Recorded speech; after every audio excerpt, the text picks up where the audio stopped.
I'll talk about all the features of the door lock first, and then I'll go over the pros and the cons. These lock features: a Bio-Matic weatherproof fingerprint recognition door lock, a live layer optical sensor technology, a cover that protects the scanner and the pin pad, a low battery power warning alarm, 2 backup keys for optional use, and the lock can store up to 150 fingerprints and 78 passcodes.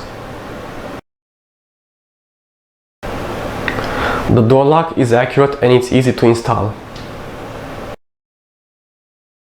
The lock breaks easily, the secret password is too long, which is 8 digits, and the keypad is not illuminated. This biometric fingerprint lock has a sturdy case and it's accurate in detecting fingerprints. However, it is made with low quality components and the lock will not last a long time.